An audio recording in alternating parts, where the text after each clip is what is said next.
Sudah baca Alkitab belum hari ini? Nah, ini kita sekarang berada di Kejadian 3, membahas tentang bagaimana manusia jatuh dalam dosa. Sebelum kita lanjut sharing kita, saya mau membagi informasi ya teman-teman. Mungkin juga teman-teman sudah tahu ya, kalau di Alkitab itu Kejadian 1 dan Kejadian 2 itu tidak ada tertulis nama Adam dan Hawa ya. Nama Hawa itu baru ada muncul di Kejadian 3 ayat 20, dan nama Adam itu baru muncul di Kejadian 4 ayat 25. Tetapi dari Kejadian 1 dan 2, kata manusia itu menunjuk pada Adam, dan untuk Hawa di Kejadian 1 dan 2 itu disebut perempuan dan disebut juga istrinya. Jadi teman-teman, walaupun di Kejadian 1 dan 2 itu belum memakai kata Adam dan Hawa, tapi kita bisa tahu ya teman-teman, biar nggak membingungkan teman-teman, kalau misalnya manusia itu menunjuk pada Adam dan perempuan itu menunjuk pada Hawa. Jadi cerita minggu lalu di situ kita tahu kalau perempuan ini menunjuk Hawa ya teman-teman ya. Perempuan itu digoda oleh iblis yang digambarkan dengan ular, di mana ular tersebut berhasil merayu perempuan itu untuk memakan buah pohon pengetahuan yang dilarang oleh Tuhan untuk dimakan. Kemudian perempuan itu memberikan buah itu kepada suaminya, yaitu Adam, untuk juga dimakan. Dan bagaimana kita tahu ketika mereka berdua sudah memakan buah pengetahuan yang baik dan buruk itu, mata mereka terbuka. Setelah mata mereka terbuka, mereka sadar kalau mereka tidak memiliki pakaian, dan mereka berdua membuat cawat dari daun-daun ya teman-teman, untuk menutupi ketelanjangan mereka. Kita masuk sekarang ke pasal 3 ayat 8. Ketika itu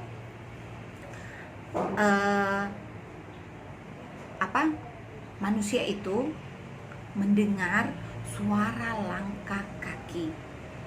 Teman-teman pasti pernah alami ya, ketika kita melakukan satu kesalahan itu pasti kita ketakutan ya. Ketakutan, baik itu kesalahan disengaja maupun kadang-kadang kita melakukan kesalahan kita nggak sengaja, itu pasti kita takut. Lalu bersembunyilah mereka berdua. Kemudian Tuhan berfirman memanggil mereka, "Di manakah engkau?" Adam menjadi sangat takut ya teman-teman ya. Kemudian di sini terjadi lagi dialog antara Tuhan, perempuan itu, dan manusia itu, yaitu Adam ya. Dialog. Tuhan bertanya, "Di manakah engkau?" Manusia itu menjawab, "Ketika aku mendengar bahwa engkau ada dalam taman ini, aku menjadi takut karena aku telanjang. Sebab itu aku bersembunyi." Terus firman Tuhan, "Siapakah yang memberitahukan kepadamu bahwa engkau telanjang? Apakah engkau makan dari buah pohon yang kularang engkau makan itu?" Manusia itu menjawab, yaitu Adam ya teman-teman ya, "Perempuan yang engkau tempatkan di sisiku, dialah yang memberi buah pohon itu kepadaku, maka aku makan." Nah, jadi di sini ya teman-teman, kemudian Tuhan bertanya lagi kepada Hawa, kepada perempuan tersebut ya. Jawab perempuan itu, "Ularlah yang memperdayakan aku." Nah, kemudian maka aku makan. Lalu berfirmanlah Tuhan Allah kepada ular itu, "Karena engkau berbuat demikian, terkutuklah engkau di antara segala ternak dan di antara segala binatang hutan. Dengan perutmu engkau akan menjalar, dan debu tanahlah akan kau makan seumur hidupmu. Aku akan mengadakan permusuhan antara engkau dan perempuan ini, antara keturunanmu dan keturunannya. Keturunannya akan meremukkan kepalamu, dan engkau akan akan meremukkan tumitnya. Firman-Nya kepada perempuan itu, susah payahmu waktu mengandung akan kubuat sangat banyak. Dengan kesakitan engkau akan melahirkan anakmu. Namun engkau akan berahi kepada suamimu dan ia akan berkuasa atasmu. Lalu firman-Nya kepada manusia itu. Manusia itu di sini Adam ya teman-teman ya. Engkau mendengarkan perkataan istrimu dan memakan dari buah pohon yang telah kuperintahkan kepadamu, jangan makan daripadanya. Maka terkutuklah tanah karena engkau. Dengan bersusah payah engkau akan mencari rezekimu dari tanah seumur hidupmu. Semak duri dan rumput duri yang akan dihasilkannya bagimu, dan tumbuh-tumbuhan di padang akan menjadi makananmu. Dengan berpeluh engkau akan mencari makananmu sampai engkau kembali lagi menjadi tanah, karena dari situlah engkau diambil, sebab engkau debu dan engkau akan menjadi debu. Nah, jadi seperti yang tadi saya bilang di awal ya teman-teman, di pasal 3 ayat 20 kita bisa baca, manusia itu memberi nama Hawa kepada istrinya, sebab dialah yang menjadi ibu semua yang hidup. Jadi Hawa itu artinya ibu dari semua yang hidup. Kita udah bisa baca ada di Alkitab. Nah, terus Tuhan Allah membuat pakaian dari kulit binatang untuk manusia dan untuk istrinya itu, lalu mengenakannya kepada mereka. Berfirmanlah Tuhan Allah, sesungguhnya manusia itu telah menjadi seperti salah satu dari kita, tahu tentang yang baik dan yang jahat. Maka sekarang jangan sampai ia mengulurkan tangannya dan mengambil pula dari buah pohon kehidupan itu dan memakannya, sehingga ia hidup untuk selama-lamanya. Lalu Tuhan Allah mengusir dia dari Taman Eden, supaya ia mengusahakan tanah di mana ia diambil. Ia menghalau manusia itu, dan di sebelah timur Taman Eden ditempatkannya beberapa kerub dengan pedang yang bernyala-nyala dan menyambar-nyambar untuk menjaga jalan ke pohon kehidupan. Baik teman-teman ya, kita mau sharing satu-satu. Di situ ketika Adam dan Hawa sudah melawan perintah Tuhan dengan memakan buah pohon pengetahuan, kita tahu apa yang mereka rasakan, ketakutan. Setelah mereka takut, mereka bersembunyi. Setelah mereka bersembunyi, Tuhan Allah mencari mereka. Dan pada waktu Tuhan Allah mencari mereka, mereka saling menyalahkan satu dengan yang lain. Ketika Tuhan tanya, apakah kamu makan buah itu? Laki-laki itu, manusia itu, Adam menuduh perempuan itu. Perempuan itu menuduh ular. Dan dari cerita ini kita bisa tahu kalau mereka satupun saling selalu melempar kesalahan. Hal yang sama ya teman-teman, itu terjadi dalam hidup kita. Seringkali ketika kita melakukan kesalahan, kita tidak pernah mau mengakui atau mempertanggungjawabkan bahwa kesalahan itu adalah kesalahan kita. Kita seringkali melemparkan kepada orang lain ya teman-teman. Jadi di sini kita bisa melihat keadilan Tuhan. Tuhan tidak menghitung siapa yang duluan salah, siapa salahnya paling besar, tapi Tuhan adalah Tuhan yang adil. Bagaimana setiap kita yang melanggar peraturan Tuhan pasti kena hukum sama Tuhan. Jadi kita lihat teman-teman, satu-satu semua kena hukum Tuhan. Ular, perempuan itu, dan juga manusia itu. Kita lihat dari ular. Tuhan menghukum ular dengan mengatakan bahwa ular ini akan menjalar sepanjang hidupnya dan debu tanah akan menjadi makanan ular. Bagaimana ular akan bermusuhan dengan perempuan itu ya, keturunan perempuan itu. Sekarang teman-teman, kita kalau lihat ular, semua manusia itu pasti kadang-kadang takut ya. Beberapa sih ada yang nggak takut, tapi rata-rata kebanyakan orang-orang takut sama ular. Jadi keadilan Tuhan di sini kita bisa lihat, Tuhan menghukum semuanya. Adam juga dihukum bahwa tanah yang akan dikerjakan itu akan muncul semak duri, akan susah untuk cari pekerjaannya teman-teman. Tapi Tuhan itu Tuhan yang adil, dan Tuhan juga adalah Tuhan yang maha kasih.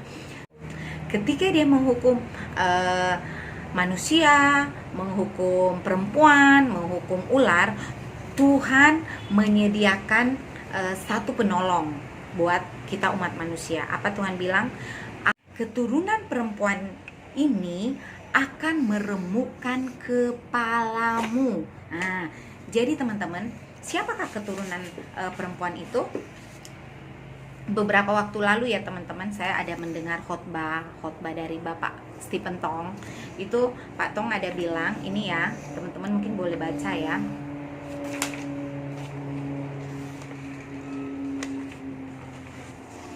Nih, Adam. Ketika Tuhan menciptakan Adam, itu ada tanpa laki-laki dan tanpa perempuan, terciptalah Adam ya. Ketika Tuhan menciptakan Hawa, itu ada laki-laki dan tanpa perempuan. Bagaimana kita tahu Hawa itu diciptakan dari tulang rusuk Adam ya teman-teman? Kita sudah belajar di video yang lalu. Terus Jenny dan teman-teman, saya, teman-teman semua itu kita diciptakan, ada mama, ada papa, ada laki-laki, ada perempuan, lahirlah kita. Tetapi ketika Tuhan Yesus lahir di dunia ini, Tuhan Yesus tidak diciptakan ya teman-teman, karena Tuhan Yesus itu adalah Tuhan sendiri. Ketika Tuhan Yesus lahir, di situ memakai keterlibatan perempuan, yaitu memakai rahim Maria perawan suci, tetapi tidak ada keterlibatan laki-laki di dalamnya, karena kita tahu dari Alkitab bahwa Tuhan Yesus itu dikandung daripada Roh Kudus. Jadi berikut ini teman-teman, saya mau kasih tips tentang bagaimana mengatasi rasa takut terhadap tikus dengan memasang perangkap tikus. Karena secara tidak langsung ketika kita memasang perangkap tikus, itu populasi tikus yang berjalan-jalan yang membuat kita ketakutan itu pasti akan berkurang ya teman-teman. Berikut tips menangkap tikus. Halo teman-teman, saya mau kasih tahu bagaimana cara saya buat mengendalikan hama tikus yang sering banyak di rumah. Jadi teman-teman, di sini saya punya ikan, kepala ikan yang sudah tidak digunakan lagi. Jadi ini daripada dibuang, sayang kan ya, mending kita gunakan untuk menangkap tikus.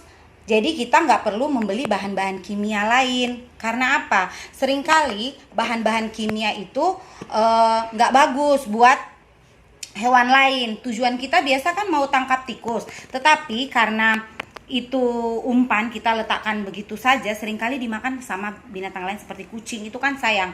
Tujuan kita kan buat menangkap si tikus, nggak taunya binatang lain yang tertangkap. Jadi teman-teman, cara ini selain murah, ini aman bagi lingkungan. Kita nggak perlu mengeluarkan uang lebih untuk menangkap tikus. Teman-teman lihat ya caranya bagaimana. Ini saya mau kasih lihat bagaimana umpan kepala ikan tadi itu yang saya pasang di perangkap tikus. Kita lihat hasilnya.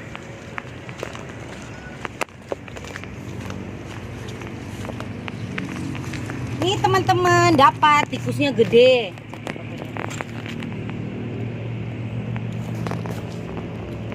Satu ekor ya teman-teman, saya dapat 2 hari ini. Ini teman-teman lihat lagi ya.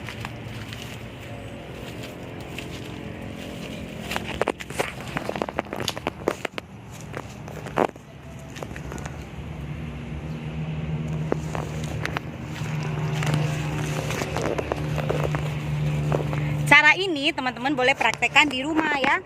Bebas bahan kimia dan juga hemat, dan menjaga lingkungan kita bersih dari penyakit karena terhindar dari tikus yang bandel. Terima kasih. Itu dia teman-teman, tips buat mengatasi rasa takut yang bisa kita lakukan dengan kekuatan sendiri ya, dan mungkin juga dengan bantuan orang-orang di sekitar kita. Tetapi ada rasa takut yang hanya bisa kita selesaikan dengan pertolongan dan kasih Tuhan dalam hidup kita, kasih Tuhan Yesus. Apa itu?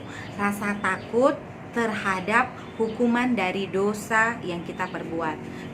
Kenapa kita berdosa? Di Yesaya dibilang apa? Karena semua orang telah berdosa. Jadi kita semua ini yang hidup, tidak ada satupun yang tidak berdosa ya teman-teman sekalian. Hanya Tuhan Yesus yang mati dan bangkit dari maut, yang sudah mengalahkan kuasa dari dosa tersebut ya teman-teman, yang berkorban, yang sudah mati buat buat saya dan teman-teman semua. Dari sharing kita hari ini teman-teman, ada beberapa hal yang kita bisa sama-sama pelajari. Yang pertama, taat pada perintah Tuhan. Cara taat lewat mana? Baca Alkitab. Saya tahu teman-teman, membaca Alkitab itu bukan sesuatu yang gampang dan enak. Kenapa? Saya sendiri mengalami, seringkali kadang kalau membaca internet itu lebih enak. Tadinya ngantuk jadi nggak ngantuk, tapi kalau baca Alkitab dari nggak ngantuk menjadi mengantuk. Jadi teman-teman, kita nggak bisa bilang kita kenal Tuhan tapi kita nggak baca Alkitab. Kita nggak bisa bilang kita mau taat perintah Tuhan tapi kita nggak baca Alkitab. Taunya dari mana coba? Nah, jadi itu, ayo teman-teman, sekalipun membaca Alkitab itu adalah sesuatu yang tidak gampang, sulit, tetapi mari kita membiasakan diri membaca Alkitab ya teman-teman. Oleh karena itu teman-teman, kita yang sudah lebih dulu menerima kasih Tuhan, mari kita sama-sama membagikan kasih itu kepada setiap orang, siapapun itu. Yohanes 3 ayat 16 mencatat, karena begitu besar kasih Allah akan dunia ini, maka Dia mengaruniakan anaknya yang tunggal, supaya setiap orang yang percaya kepadanya tidak binasa, melainkan beroleh hidup yang kekal. Oleh karena itu teman-teman, mari kita bersyukur untuk setiap detik waktu yang Tuhan berikan dalam hidup kita, dan mari kita mengabarkan, membagikan kasih Tuhan kepada seluruh dunia dimanapun kita berada. Teman-teman terkasih, jangan lupa baca Alkitab. Tuhan Yesus memberkati kita semua. Dadah.